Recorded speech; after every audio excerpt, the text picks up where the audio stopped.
Good morning. We need to start talking about sections 2 and 3. My goal is to get done with section 2 today. We should be able to get that done.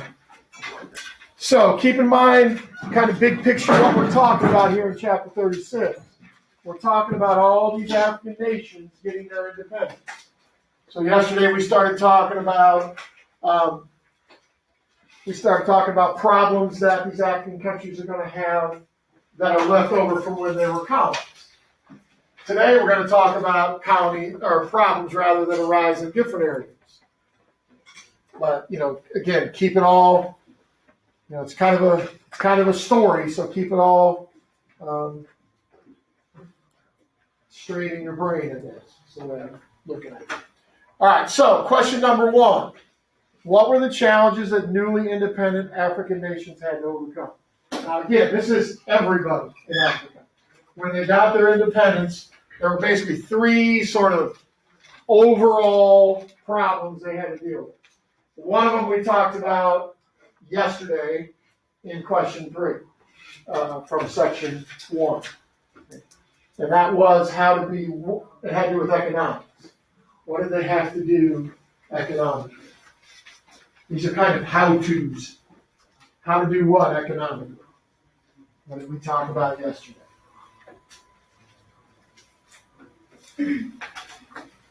Every ethnic group had to have like a political party. Okay, we didn't talk about that yesterday. What you're saying is true. Okay. I'm asking you to look back at yesterday's notes if you don't know the answer to my question.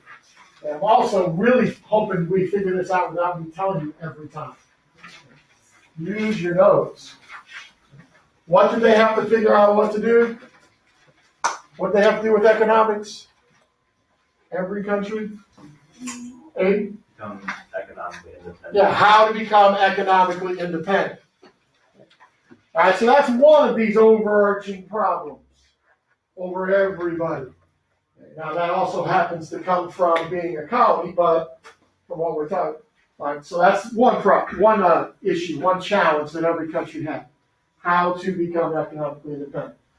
The deal with all these questions we're going to be talking about in question 1 here is it's not like algebra. There's no one answer and that's the only answer. There is no x equals 2 and you're good. There's a whole bunch of little things that go into trying to figure out how to solve these problems. So it's not easy to do these things that we're talking about. All right, so that's 1, how to be economically independent. All right, what else? What other challenges do these new countries have to face? Again, we're talking about how-tos. What they have to figure out how to do.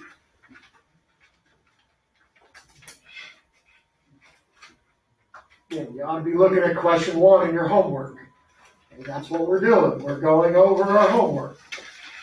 Every day we go over our homework. And every day I have to tell you to look in your homework. Not saying you're slow, but in. How to govern themselves?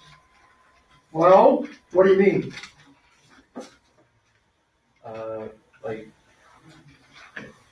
Democracy. Well, you're on the right track, but that's not really the issue. Okay? Pre-colonial African studies. Again, we're going to form these in the form of how to do something. Okay, we've got how to be economically independent. What else, Cassie? They need to figure out how to rule because they haven't been doing it for so long that no one really can have to. Right, so in other words, they have to figure out how to have a stable government. Now, it doesn't much matter what type of government. It doesn't matter if they're democracy, dictatorship, or whatever, but they have to figure out a way to have a stable government, meaning one that there isn't going to be every 10 minutes somebody trying to overthrow the government. Now, the reason this is a challenge for all these African nations goes back to something we were talking about yesterday with the borders. At least part of what we were talking about with the borders. Every African nation has multiple Every African nation has multiple what? Ethnic groups. And if you're going to use democracy, which we'll get to in a minute, it stands to reason that each ethnic group is going to create their own political party. Now, thinking back to when we were back in ancient Africa, what's a drawback of democracy? Especially if you have multiple political parties. What's a drawback of democracy? When you have an election. What's a not a bad outcome, but what's a sort of a negative thing that goes along with having elections?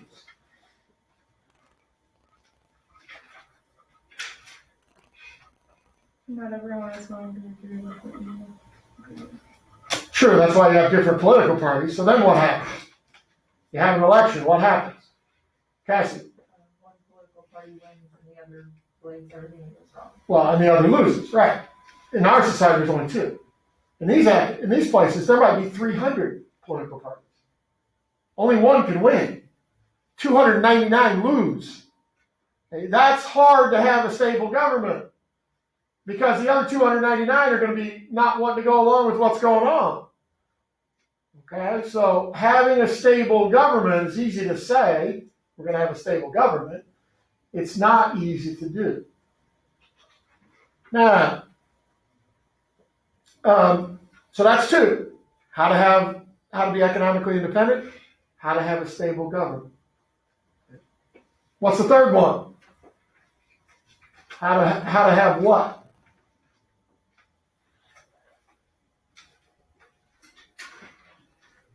Robert? Unified country. Yeah, how to have a unified country. How to have, when we say we're Ghana again, how to have everybody living in Ghana think, I'm from Ghana, rather than I'm whatever ethnic group. Now, that's not easy because the tradition in Africa had always been you are your ethnic group. You're not part of a country. I mean, that. Okay. To give you an example, all of us are something American. I hate to break it to everybody, but nobody came from this part of the world. Everybody came here at some point. What we call Native Americans came from Asia. Okay. So everybody came from somewhere else. So whatever you are, American, do you think of yourself as that whatever you are, or are you an American? So if you're Italian, do you think of yourself as Italian first, then an American? Or do you think of yourself as an American first who happens to be of Italian descent? Or, American first. thank you. American first? Yeah, I think all of us do. In these newly African nations, none of them would have thought that way. They all would have thought of themselves as their ethnic group first. So how do you create that unified country? How do you create that country where everybody thinks, yeah, we're from Nigeria, we're from Chad, or whatever country it is. Again, it's easy to say you need to do that, but to do it is difficult. All right, so there's three huge overarching problems, and as we go, we're going to look at sort of like each pillar of these things. All right, so how to create a unified country, how to have a stable government, how to be economically independent. All right, so that's question one. Now, to get into question two, we're going to look at, all right, how to become economically independent. We're going to look at efforts by countries to become economically independent anyway. Remember, there is no formula for this. It's not like, A squared plus B squared equals C squared. It's not how it works. All right, so in question two, there's economic questions that every African nation has to answer. By the way, I forgot to mention something in question one. We got back up. When the African nations got their independence, so say we're Ghana and we're getting our independence. Nobody alive in Ghana who's not British has had any experience in their lives with how to run a government. And that's true of every African nation. None of them did anybody know how to run a government. All of a sudden, now you got to run your government.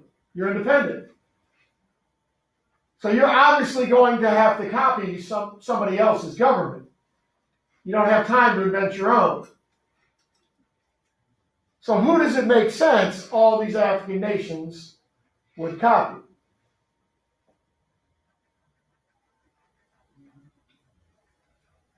You don't know how to do a government. What government are you going to copy? What's the only one you know? Yeah, whoever ruled you. If it was the British, you're going to make your government like the British. If it was the French, you're going to make your government like the French. Now, all of the Europeans would have had some form of democracy. And again, that goes back to how to have a unified country, how to have a stable government. All right, so when we get to question 2, and now we're talking about economics, how to become economically independent. Okay. There's basically 3 questions or decisions that these new African nations have to make economically right away.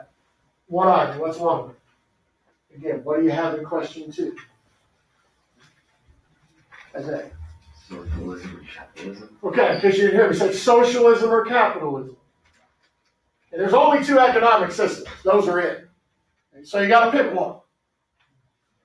Okay. Whereas about a minute ago, we talked about it made sense that the Africans would copy the Europeans for their government. The opposite is true economically. The Africans are not going to want to copy the Europeans economically. Think about it. When we were a colony of Great Britain, we were Ghana, we were the Gold Coast. How was the entire economy set up? Cassie? To make money for the British. What was the economic system that the British used, and so did everybody else in Europe? Capitalism. So to the Africans, capitalism means Europeans get rich, we get shafted. So nobody in Africa is going to want to start with capitalism. They're going to start with socialism. Now, we know the outcome of countries that try to use socialism as their economic system. What happens? Always. It fails. Now, we know that, not because we're smarter than them, but because it's already happened.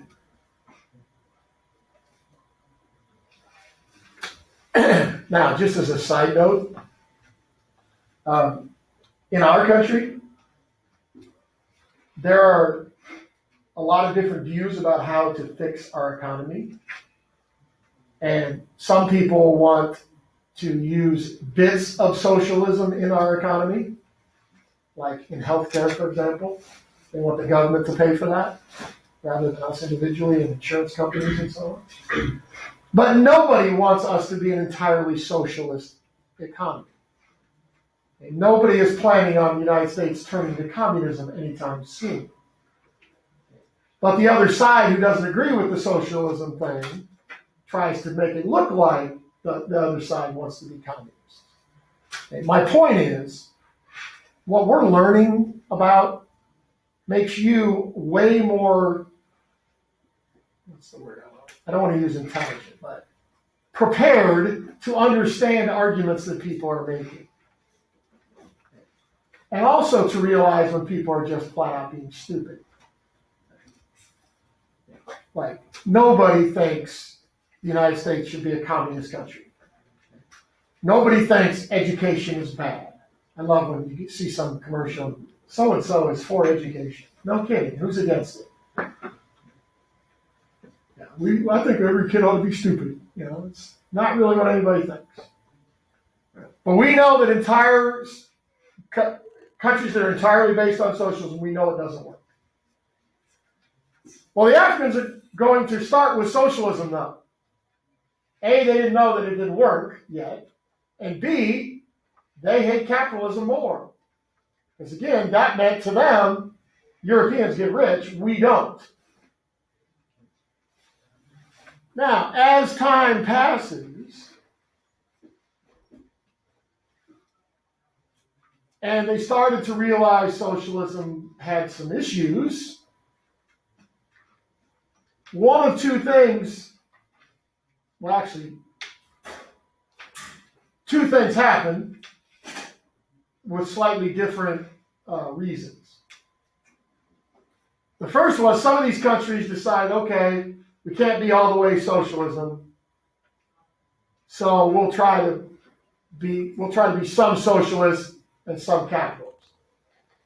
Your book calls that a mixed economy.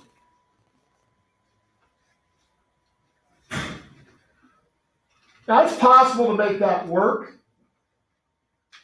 It's just really hard for a country that's brand new to make that work. So a lot of these African countries that try to go to the mixed economies don't have a whole lot of success. The main reason is they're basically starting at zero. So when things go badly at first, they're kind of in the hole. And so it's really hard to have your economy grow when you're still in the hole. It would be like if you were in debt, you owed money to everybody, and then you wanted to buy a mansion. It doesn't really work that way. You don't have the money. So when a country doesn't have money, when we don't have money, I guess you can go ask people for money, but most people aren't going to give it to you. Or you can try to go get a loan. Well, if you don't have any money, banks aren't going to really give you a loan either, because they're not really sure you're going to pay it back. But when countries need money, they go to other countries for loans. And who would it make sense these African nations would go to for loans? Who would have a lot of money? Probably. At least they would think would have a lot of money, Jake? British. Well, whoever the mother country was, yeah. If we were a British colony, we'd go to the British.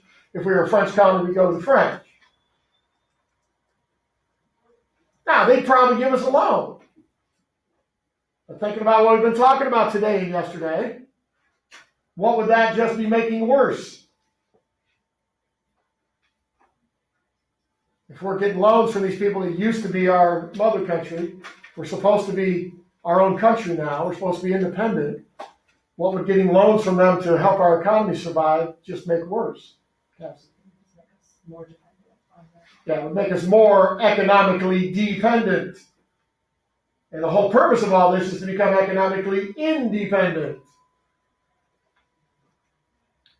All right, so that's socialism or capitalism. That's one question. And again, realize there's no exact right answer. First you do this, then you do this, then you do this, and everything's great. Every country has different conditions and things and so on. So the point is, these questions are a lot harder to answer than they are to ask. They're easy to ask.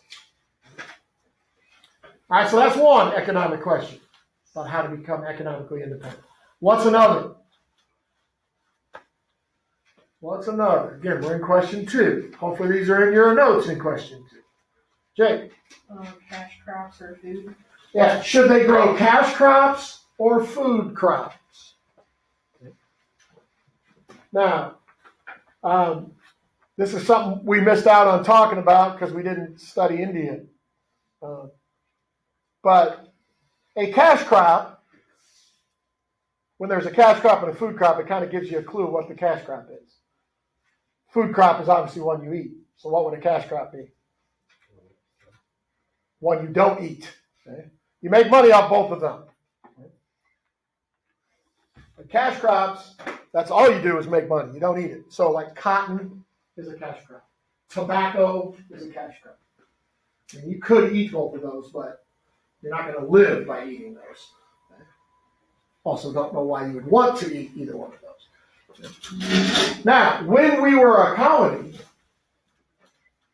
so we're Ghana, so there weren't a lot of white settlers who came to Ghana, so the British government, I'll put this in quotes, encouraged our farmers to grow cash crops. By encouraged, I mean made them. Now, of course, who's going to get all the cash from the cash crop?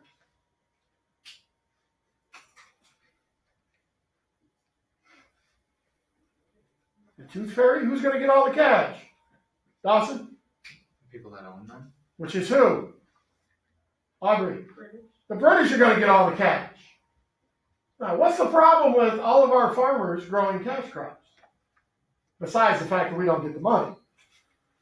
That's it. We don't have any food. We have lots of farmers growing lots of crops and we don't have any food. No problem. The British will sell us food at a cheap price. Gee, isn't that nice of them? So the British get all the profits from our land. They get the cash from the cash crops. And then they get more money because we don't have any food. We have to buy it from them. Good gig if you can get it. Okay, so now we're independent. Now, if I'm a farmer and I'm growing a cash crop, who gets the cash? Who gets the cash now?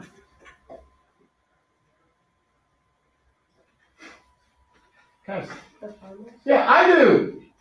Okay, so of course, every farmer wants to grow cash crops. Problem with that is, still the same problem. If every farmer grows cash crops, we don't have any food. And now buying food from other countries is going to cost us a lot more.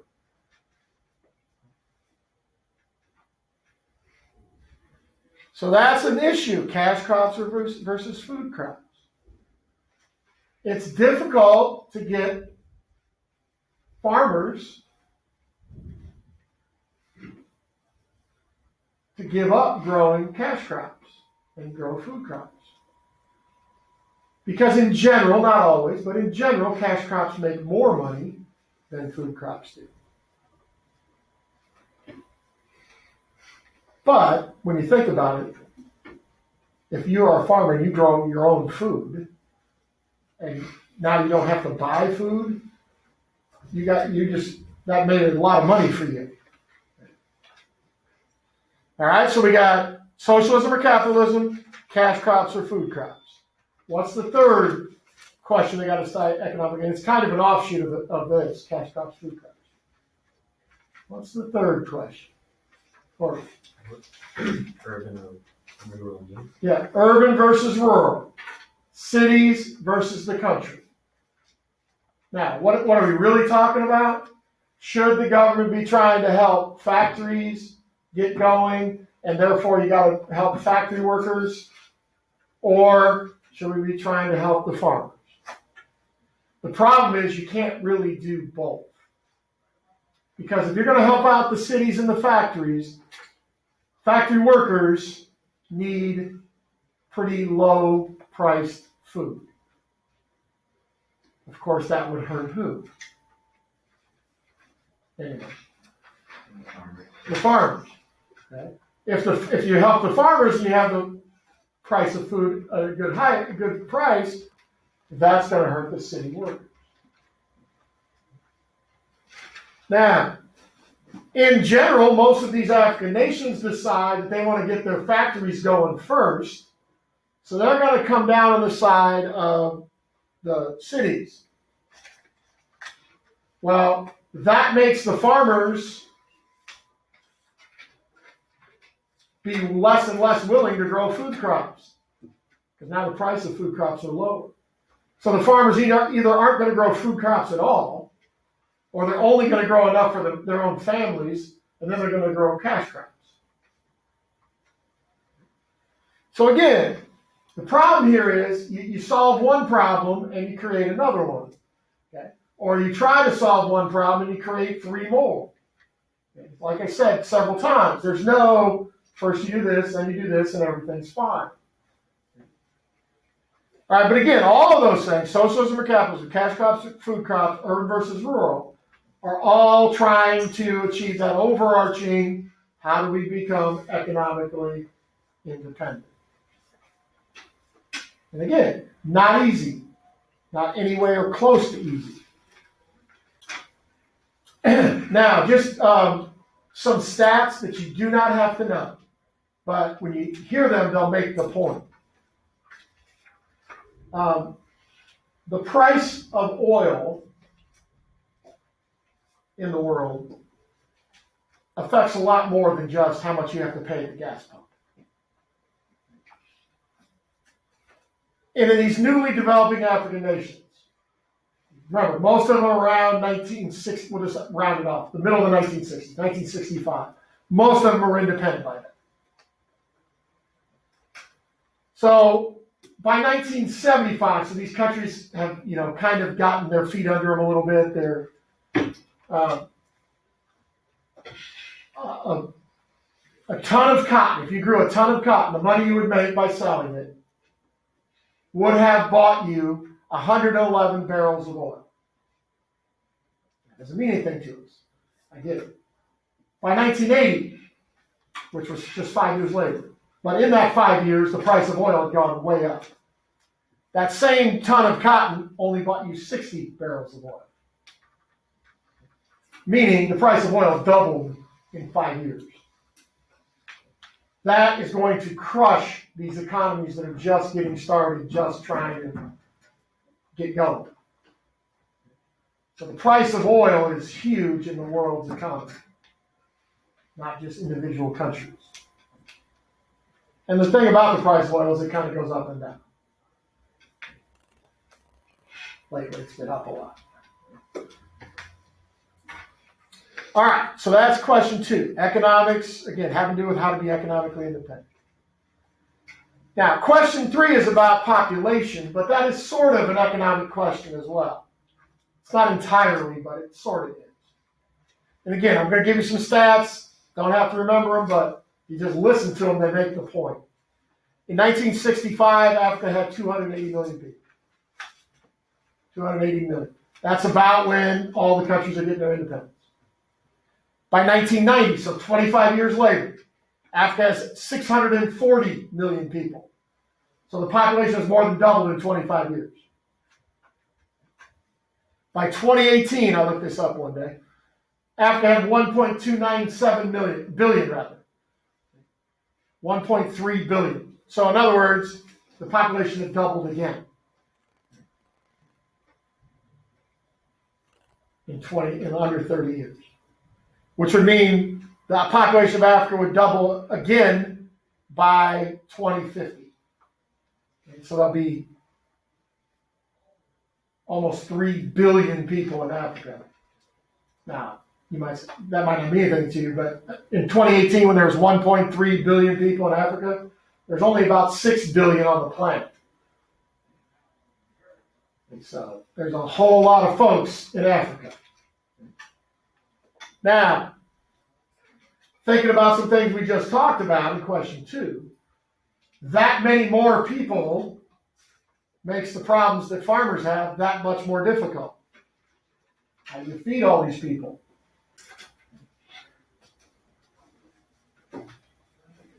You need land to grow food. Sooner or later, you reach a point where you don't have enough land to feed all the people. Even though Africa's huge, you still need a lot of land to feed 1 billion people. Also, Africa has had prolonged periods of drought in some areas. So that's obviously going to make farming more difficult. People are going to starve to death because they can't grow any crops. Now, you still see these commercials on TV every once in a while, but now the one I see all the time is they show this cute little puppy and how it was abused, and for only $19 a month you can take care of all the animals on the planet. Used to be kind of the same thing with, they show you some starving kid from Ethiopia and they want you to donate money. The problem with that is a lot of times that money and that aid and that food and everything never got to those people that needed it because there were civil wars going on and warring factions, and one side's not going to let the other feed the people and so on. So a lot of times these civil wars just make all this worse. There's also the problem of deforestation. We talked about that back when we were talking about the farming in the rainforest. Cutting down the trees makes more room for farmland, but it hurts the ecosystem. It leads to mudslides. It leads to the soil being depleted. Those kinds of things. And then there's the problem of AIDS. By the 1990s, Africa had a huge AIDS epidemic. AIDS is the disease that kills you that you get from HIV. In about the middle of the 1990s, science figured out how to treat HIV so that it didn't become AIDS. But the drugs were expensive. And it required, you had to take a number of drugs that worked together. You couldn't just do one drug. So a lot of these African nations don't have the money to buy the drugs. So many, many folks in Africa were contracting AIDS and dying from AIDS. And children were being born to parents with AIDS. So the children were born with AIDS. But again, as a country trying to deal with that problem, that's an economic problem. Trying to afford to take care, it's also a healthcare problem.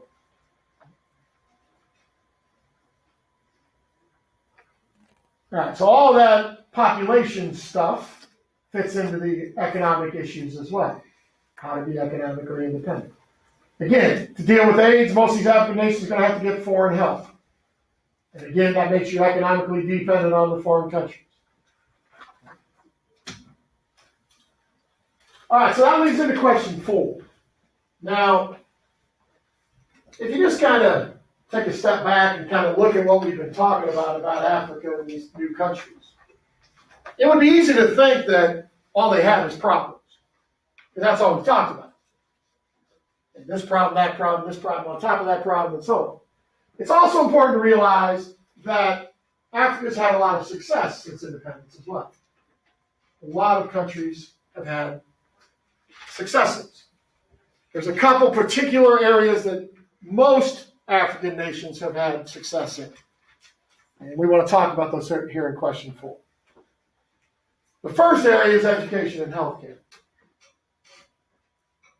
African nations have made a priority about education, and so they've created education systems for their children.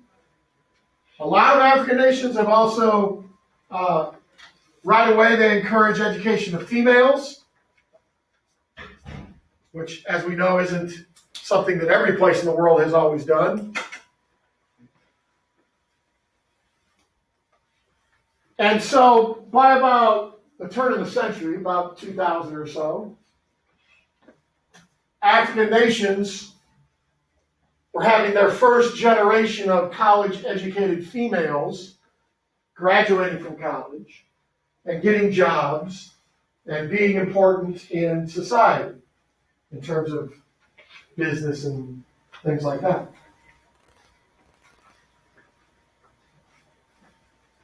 Now, besides the fact that everybody deserves a chance to get an education, the reason it's important to have females and males is so you have a diversity of ideas. In general, females and males have different perspective on things. Nobody's right or wrong, they're just different perspectives. The way you learn is you look at all perspectives. That's something we've forgotten in this country lately. We're getting to the point where if anybody disagrees with us, we not only don't listen to what they have to say, we won't even deal with them. And now I see people talking like they're not even gonna, this company supports this, so we're not buying anything from their store.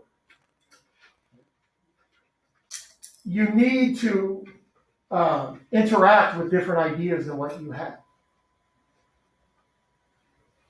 For two reasons.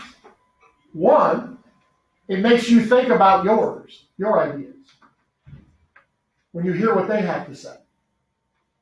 It makes you think about it. Now, it might prove to you, it might further convince you that you are correct. But it also gives you ammunition for why you are correct. But also, you might hear something that you hadn't thought of before, and you might say, maybe I need to rethink what I thought. That doesn't mean you're going to change everything you believe, but you might believe it in a different way. I'll give you an example from my own life. When I was your age, to me, the death penalty made perfect sense. You kill somebody, they should kill you. It's like a math equation. Well, what I never thought about is, in theory, let's say my father was murdered. He wasn't, but let's say it was. And so they catch the person who did it, and then they execute them. Is that going to bring my father back? No. Is it going to make me feel better that my father's not here?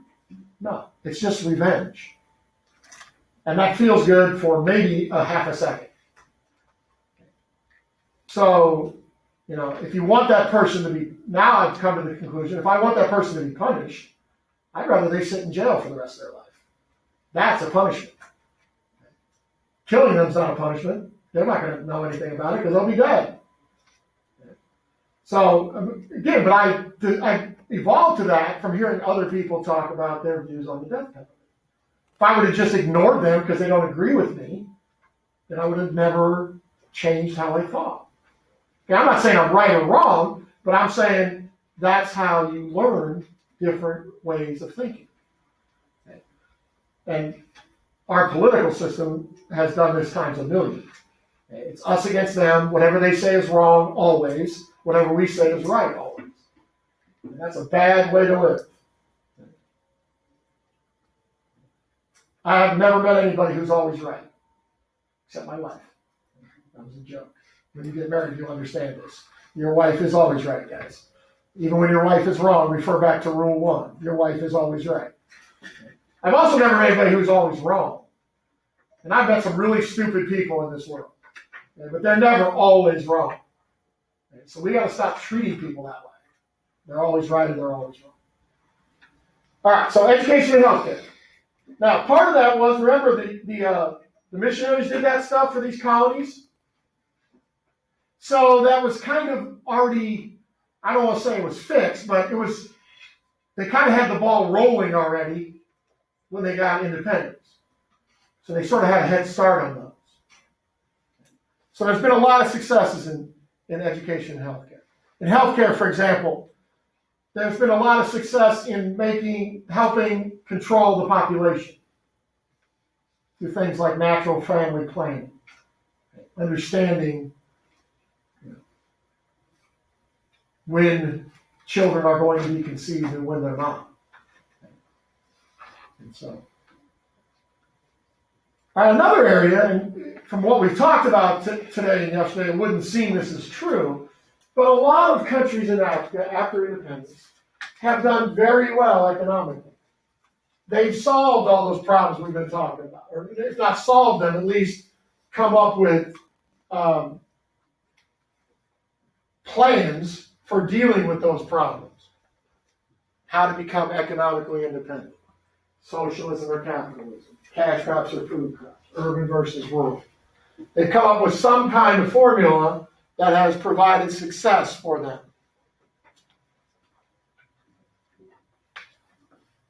So a lot of African nations are doing really, really well. That doesn't mean everybody is.